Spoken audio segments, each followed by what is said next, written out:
Chapter 11. Don Juan did not make me leave after I had run his errands, as he had been doing lately. He said I could stay, and the next day, June 28th, 1969, just before noon, he told me I was going to smoke again. Am I going to try to see the Guardian again? No, that's out. This is something else. Don Juan calmly filled his pipe with smoking mixture, lighted it, and handed it to me. I experienced no apprehension. A pleasant drowsiness enveloped me right away. When I had finished smoking the whole bowl of mixture, Don Juan put his pipe away and helped me stand up. We had been sitting facing each other on two straw mats he had placed in the center of his room. He said that we were going for a short walk and encouraged me to walk, shoving me gently. I took a step and my legs sagged. I did not feel any pain when my knees hit the ground. Don Juan held my arm and pushed me up on my feet again. You have to walk, he said. The same way you got up the other time. You must use your will. I seemed to be stuck on the ground. I attempted a step with my right foot and almost lost my balance. Don Juan held my right arm at the armpit and gently catapulted me forward, but my legs did not support me, and I would have collapsed on my face had Don Juan caught my arm and buffered my fall. He held me by the right armpit and made me lean on him.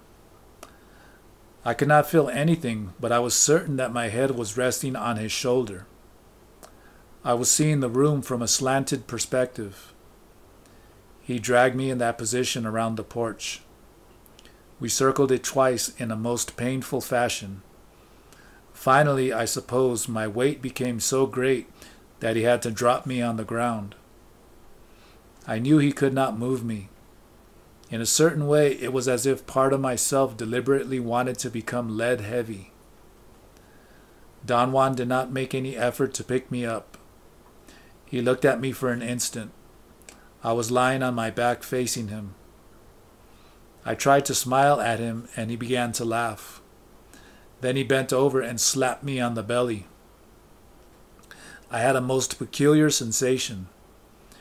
It was not painful or pleasurable or anything I could think of. It was rather a jolt. Don Juan immediately began to roll me around. I did not feel anything. I assumed he was rolling me around because my view of the porch changed in accordance with the circular motion. When Don Juan had me in the position he wanted, he stepped back. Stand up, he ordered me imperatively. Stand up the way you did it the other day. Don't piddle around. You know how to get up. Now get up. I intently tried to recollect the actions I had performed on that occasion, but I could not think clearly. It was as if my thoughts had a will of their own, no matter how hard I tried to control them. Finally, the thought occurred to me that if I said up, as I had done before, I would certainly get up. I said up, loud and clear, but nothing happened. Don Juan looked at me with obvious displeasure, and then walked around me toward the door. I was lying on my left side and had a full view of the area in front of his house. My back was to the door, so when he walked around me, I immediately assumed he had gone inside. Don Juan, I called loudly, but he did not answer. I had an overpowering feeling of impotence and despair. I wanted to get up. I said up again and again, as if that were the magic word that would make me move. Nothing happened. I had an attack of frustration, and I went through a sort of tantrum. I wanted to beat my head against the floor and weep. I spent excruciating moments in which I wanted to move or talk, and I could not do either. I was truly immobile, paralyzed. Don Juan, help me! I finally managed to bellow. Don Juan came back and sat in front of me, laughing. He said that I was getting hysterical, and that whatever I was experiencing was inconsequential. He lifted my head and looked straight at me, looking straight at me, said that I was having an attack of sham fear.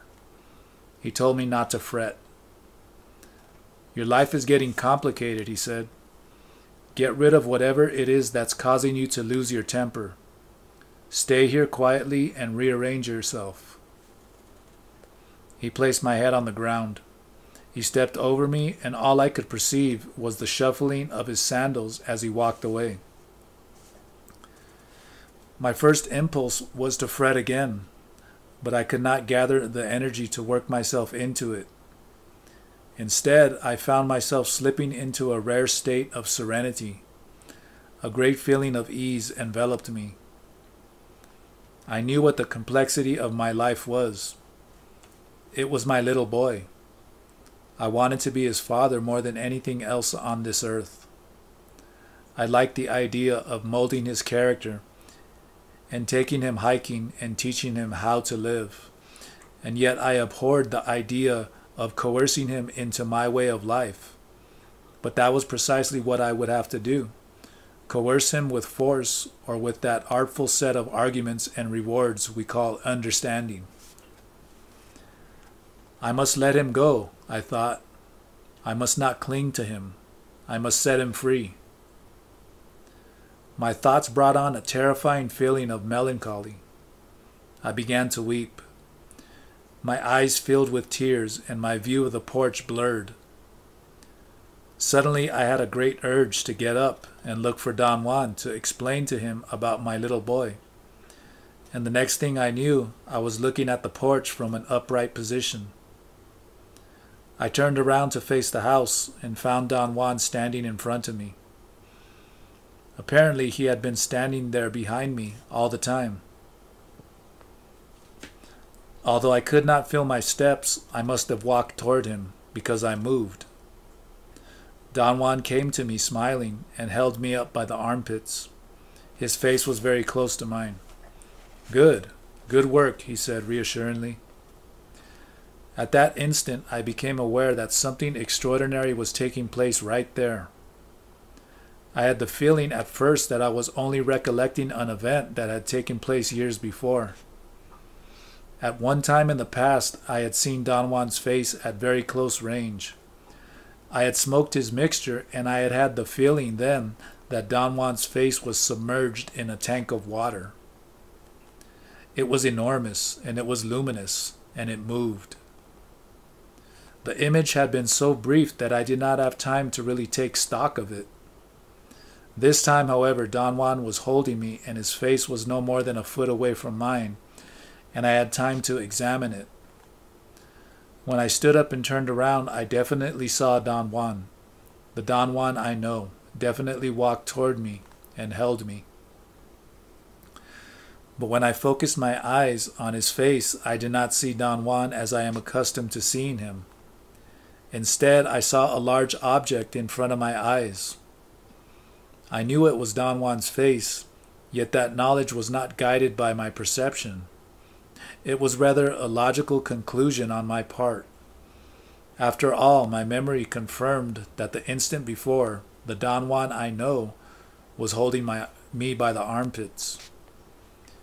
Therefore, the strange luminous object in front of me had to be Don Juan's face. There was a familiarity to it, yet it had no resemblance to what I would call Don Juan's real face. What I was looking at was a round object which had a luminosity of its own. Every part in it moved. I perceived a contained, undulatory rhythmical flow. It was as if the flowing was enclosed within itself, never moving beyond its limits. And yet the object in front of my eyes was oozing with movement at any place on its surface. The thought that occurred to me was that it oozed life. In fact, it was so alive that I became engrossed looking at its movement. It was a mesmerizing fluttering. It became more and more engrossing until I could no longer tell what the phenomena in front of my eyes was. I experienced a sudden jolt. The luminous object became blurry, as if something were shaking it. And then it lost its glow and became solid and fleshy. I was then looking at Don Juan's familiar dark face. He was smiling placidly. The view of his real face lasted an instant, and then the face again acquired a glow, a shine, an iridescence. It was not light as I am accustomed to perceiving light, or even a glow. Rather, it was movement, an incredibly fast flickering of something. The glowing object began to bobble up and down again, and that disrupted its undulatory continuity. Its shine diminished as it shook, until it again became the solid face of Don Juan, as I see him in everyday life. At that moment, I vaguely realized that Don Juan was shaking me. He was also speaking to me. I did not understand what he was saying, but as he kept on shaking me, I finally heard him. "Don't stare at me. Don't stare at me," he kept saying. "Break your gaze. Break your gaze. Move your eyes away." Shaking my body seemed to force me to dislodge my steady gaze. Apparently, when I did not peer intently into Don Juan's face, I did not see the luminous object. When I moved my eyes away from his face and looked at it with the corner of my eye, so to speak, I could perceive his solidity. That is to say, I could perceive a three-dimensional person. Without really looking at him, I could, in fact, perceive his whole body. But when I focused my gaze, the face became at once the luminous object. "Don't look at me at all," Don Juan said gravely. I moved my eyes away and looked at the ground. "Don't fix your gaze on anything," Don Juan said imperatively, and stepped aside in order to help me walk. I did not feel my steps and could not figure out how I performed the act of walking. Yet with Don Juan holding me by the armpit, we moved all the way to the back of his house. We stopped by the irrigation ditch. "Now gaze at the water," Don Juan ordered me. I looked at the water, but I could not gaze at it. Somehow the movement of the current distracted me. Don Juan kept on urging me in a joking manner to exercise my gazing powers, but I could not concentrate. I gazed at Don Juan's face once again, but the glow did not become apparent anymore. I began to experience a strange itching on my body, the sensation of a limb that has fallen asleep. The muscles of my legs began to twitch. Don Juan shoved me into the water, and I tumbled down all the way to the bottom. He had apparently held my right hand as he pushed me, and when I hit the shallow bottom, he pulled me up again. It took a long time for me to regain control over myself. When we got back to his house hours later, I asked him to explain my experience.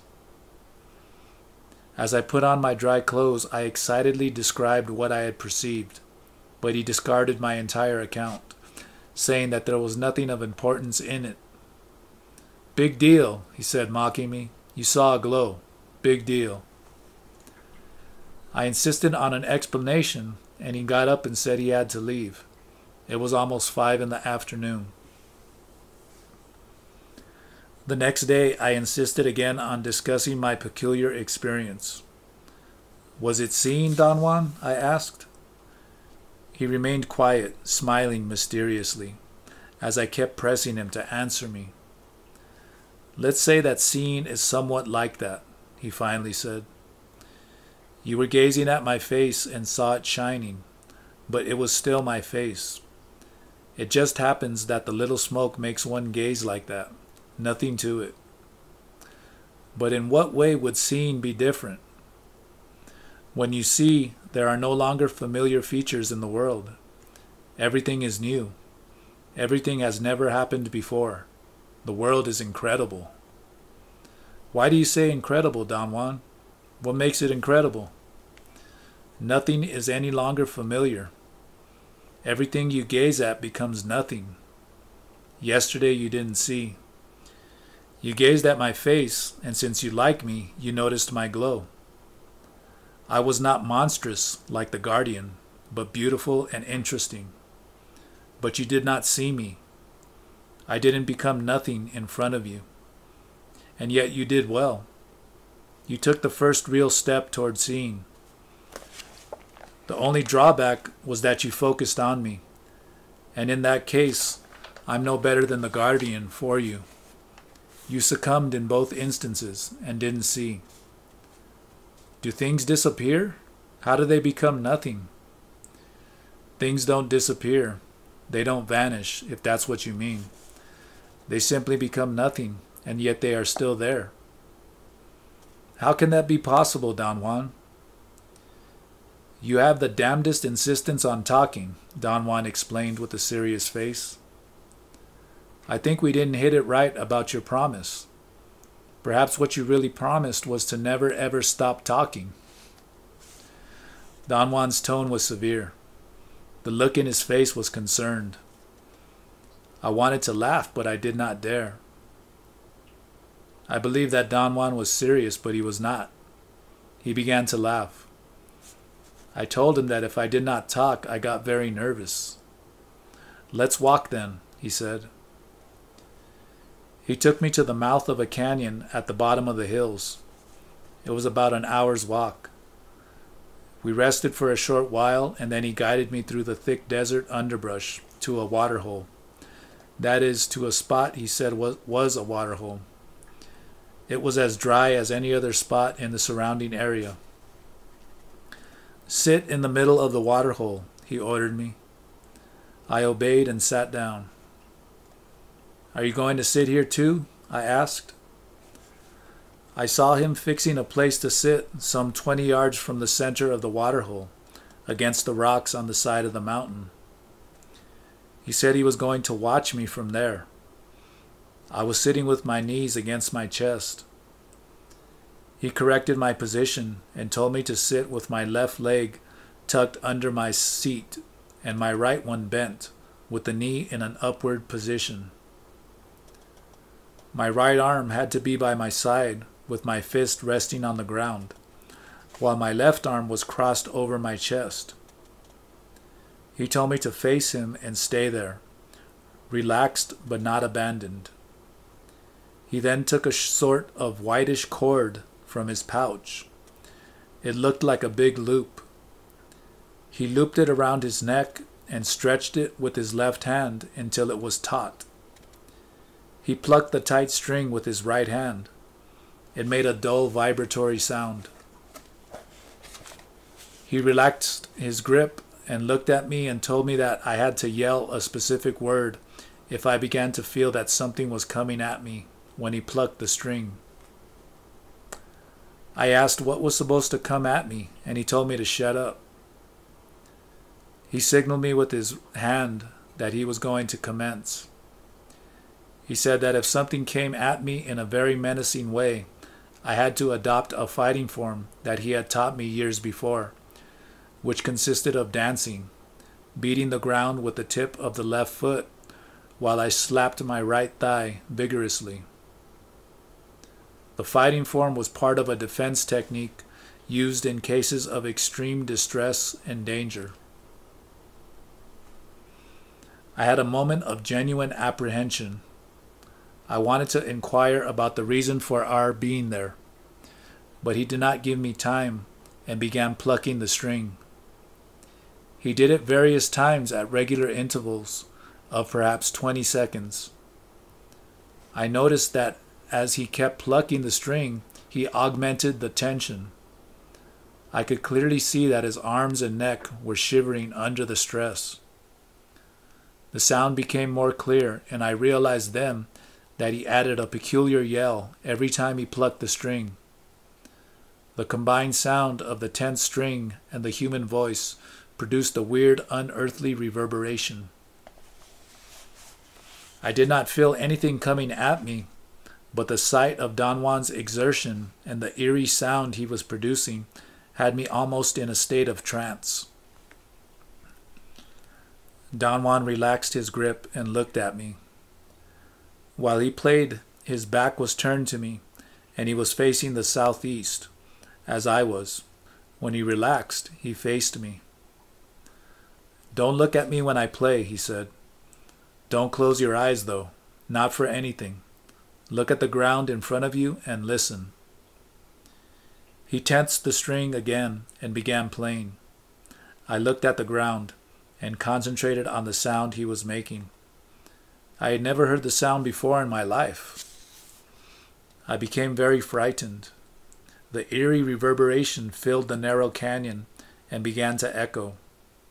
In fact, the sound Don Juan was making was coming back to me as an echo from all around the canyon walls. Don Juan must have also noticed that and increased the tension of his string. Although Don Juan had changed the pitch, the echo seemed to subside, and then it seemed to concentrate on one point toward the southeast.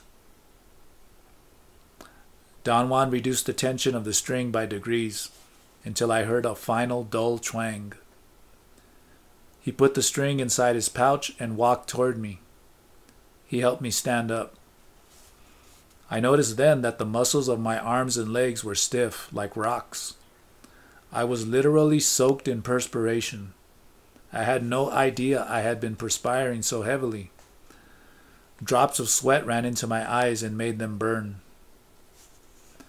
Don Juan practically dragged me out of the place. I tried to say something, but he put his hand over my mouth. Instead of leaving the canyon the way we had come in, Don Juan made a detour. We climbed the side of the mountain and ended up in some hills very far from the mouth of the canyon. We walked in dead silence to his house. It was already dark by the time we got there.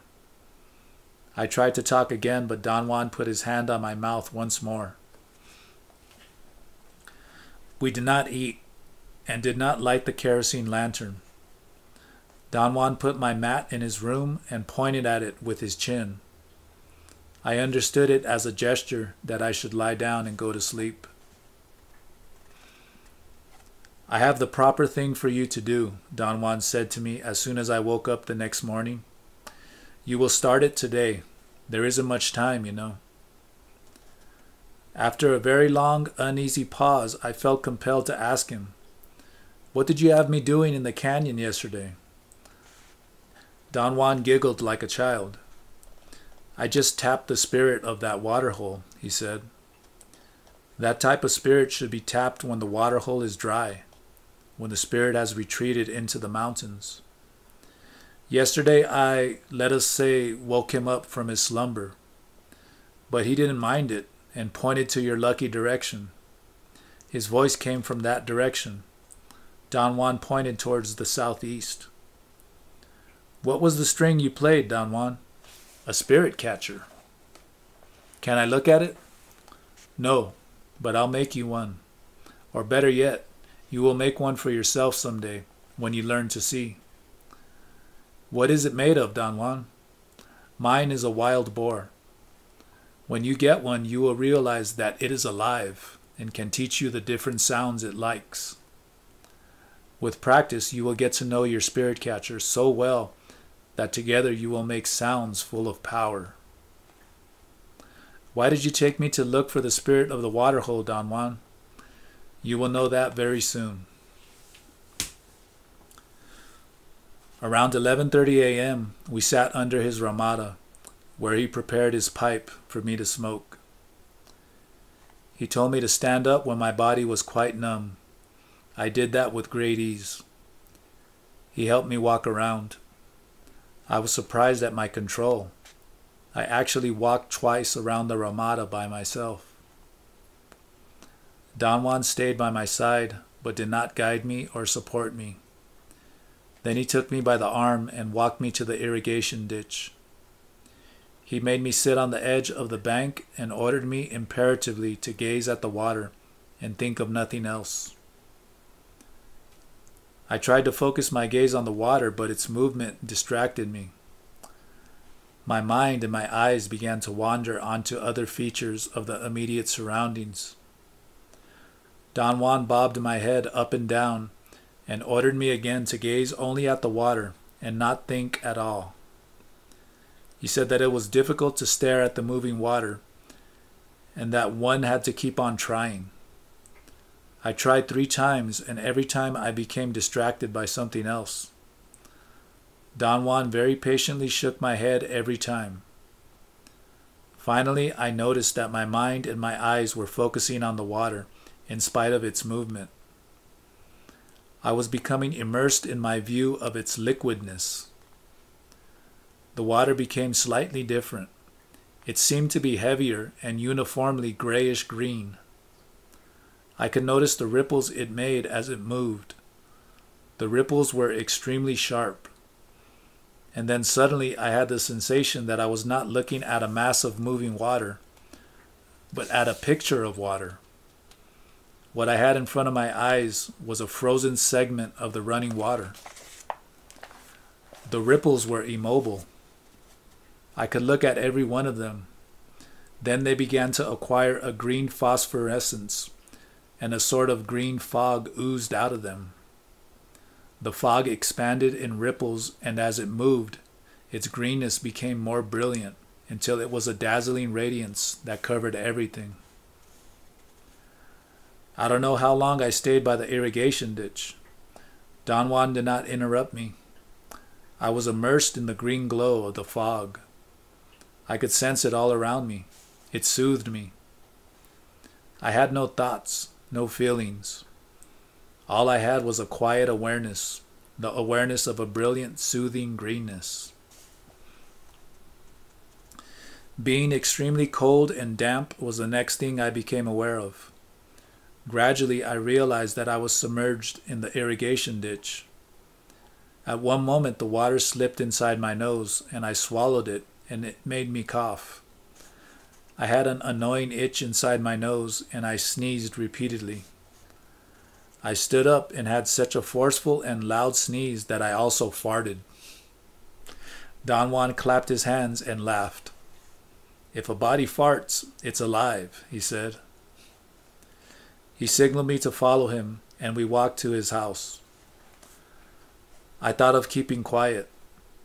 In a way, I expected to be in a detached and morose mood, but I really did not feel tired or melancholy. I felt rather buoyant and changed my clothes very rapidly. I began to whistle. Don Juan looked at me curiously and pretended to be surprised. He opened his mouth and his eyes. His gesture was very funny, and I laughed quite a bit longer than it called for. "You're cracking up," he said, and laughed very hard himself. I explained to him that I did not want to fall into the habit of feeling morose after using his smoking mixture. I told him that after he had taken me out of the irrigation ditch, during my attempts to meet the guardian, I had become convinced that I could see if I stared at things around me long enough. "Seeing is not a matter of looking and keeping quiet," he said. "Seeing is a technique one has to learn, or maybe it is a technique some of us already know." He peered at me as if to insinuate that I was one of those who already knew the technique.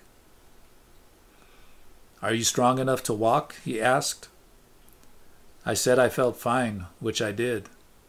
I was not hungry, although I had not eaten all day. Don Juan put some bread and some pieces of dry meat in a knapsack, handed it to me, and gestured with his head for me to follow. "Where are we going?" I asked. He pointed toward the hills with a slight movement of his head. We headed for the same canyon where the water hole was, but we did not enter it. Don Juan climbed onto the rocks to our right at the very mouth of the canyon. We went up the hill. The sun was almost on the horizon. It was a mild day, but I felt hot and suffocated. I could hardly breathe. Don Juan was quite a way ahead of me, and I had to stop to let me catch up with him. He said I was in terrible physical condition and that it was perhaps not wise to go any further. He let me rest for about an hour. He selected a slick, almost round boulder and told me to lie there. He arranged my body on the rock.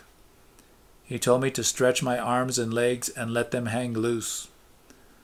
My back was slightly arched and my neck relaxed, so that my head also hung loose.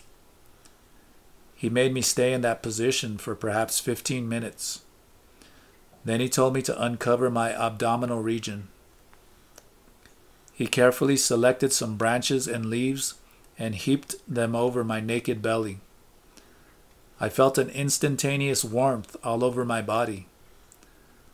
Don Juan then took me by the feet and turned me until my head was toward the southeast. "Now let us call that spirit of the waterhole," he said. I tried to turn my head to look at him. He held me vigorously by the hair and said that I was in a very vulnerable position and a terribly weak physical state and had to remain quiet and motionless. He had put all those special branches on my belly to protect me, and I was going to remain next to me, and he was going to remain next to me in case I could not take care of myself. He was standing next to the top of my head, and if I rolled my eyes, I could see him. He took his string and tensed it, and then realized I was looking at him by rolling my eyes way into my forehead. He gave me a snappy tap on the head with his knuckles and ordered me to look at the sky, not to close my eyes, and to concentrate on the sound. He added, as if on second thought, that I should not hesitate to yell the word he had taught me if I felt something was coming at me. Don Juan and his spirit catcher began with a low tension twang. He slowly increased the tension, and I began to hear a sort of reverberation first, and then a definite echo which came consistently from a southeasterly direction. The tension increased. Don Juan and his spirit catcher were perfectly matched. The string produced a low-ranged note, and Don Juan magnified it, increasing its intensity until it was a penetrating cry, a howling call. The apex was an eerie shriek inconceivable from the point of view of my own experience. The sound reverberated in the mountains and echoed back to us. I fancied it was coming directly toward me. I felt it had something to do with the temperature of my body. Before Don Juan started his calls, I had been very warm and comfortable, but during the highest point of his calls, I became chilled. My teeth chattered uncontrollably, and I truly had the sensation that something was coming at me. At one point, I noticed that the sky had become very dark. I had not been aware of the sky, although I was looking at it. I had a moment of intense panic, and I yelled the word Don Juan had taught me. Don Juan immediately began to decrease the tension of his eerie calls, but that did not bring me any relief. "Cover your ears," Don Juan mumbled imperatively. I covered them with my hands. After some minutes, Don Juan stopped altogether and came around to my side. After he had taken the branches and leaves off my belly, he helped me up and carefully put them on the rock where I had been lying. He made a fire with them, and while it burned, he rubbed my stomach with other leaves from his pouch. He put his hand on my mouth when I was about to tell him that I had a terrible headache. We stayed there until all the leaves had burned. It was fairly dark by then. We walked down the hill, and I got sick to my stomach. While we were walking along the irrigation ditch, Don Juan said that I had done enough and I should not stay around. I asked him to explain what the spirit of the waterhole was, but he gestured me to be quiet. He said that we would talk about it some other time. Then he deliberately changed the subject and gave me a long explanation about seeing. I said it was regrettable that I could not write in the darkness. He seemed very pleased and said that most of the time I did not pay attention to what he had to say because I was so determined to write everything down. He spoke about seeing as a process independent of the allies and the techniques of sorcery. A sorcerer was a person who could command an ally and can thus manipulate an ally's power to his advantage. But the fact that he commanded an ally did not mean that he could see. I reminded him that he had told me before that it was impossible to see unless one had an ally. Don Juan very calmly replied that he had come to the conclusion it was possible to see and yet not command an ally. He felt there was no reason why not, since seeing had nothing to do with the manipulatory techniques of sorcery, which served only to act upon our fellow men. The techniques of seeing, on the other hand, had no effect on men. My thoughts were very clear. I experienced no fatigue or drowsiness, and no longer had an uncomfortable feeling in my stomach as I walked with Don Juan. I was terribly hungry, and when we got to his house, I gorged myself with food. Afterwards, I asked him to tell me more about the techniques of seeing. He smiled broadly at me and said that I was again myself. How is it, I said, that the techniques of seeing have no effect on our fellow men? I've told you already, he said. Seeing is not sorcery. Yet one may easily confuse them because a man who sees can learn in no time at all to manipulate an ally and may become a sorcerer. On the other hand, a man may learn certain techniques in order to command an ally and thus become a sorcerer, and yet he may never learn to see. Besides, seeing is contrary to sorcery. Seeing makes one realize the unimportance of it all. The unimportance of what, Don Juan? The unimportance of everything. We did not say anything else. I felt very relaxed and did not want to speak any more. I was lying on my back on a straw mat. I had made a pillow with my windbreaker. I felt comfortable and happy and wrote my notes for hours in the light of the kerosene lantern. Suddenly Don Juan spoke again. Today you did very well, he said. You did very well at the water. The spirit of the waterhole likes you and helped you all the way. I realized then that I had forgotten to recount my experience to him. I began to describe the way I had perceived the water. He did not let me continue. He said that he knew I had perceived a green fog. I felt compelled to ask, "How did you know that, Don Juan?" "I saw you." "What did I do?" "Nothing. You sat there and gazed into the water, and finally you perceived the green mist." "Was it seen?" "No, but it was very close. You're getting close." I got very excited. I wanted to know more about it. He laughed and made fun of my eagerness.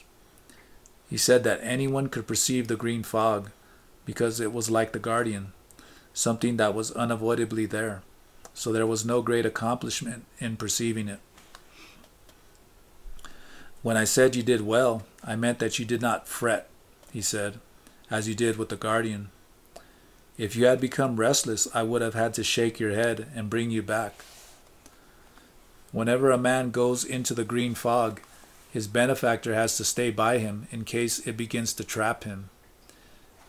You can jump out of the guardian's reach by yourself, but you can't escape the clutches of the green fog by yourself, at least not at the beginning. Later on, you may learn a way to do it.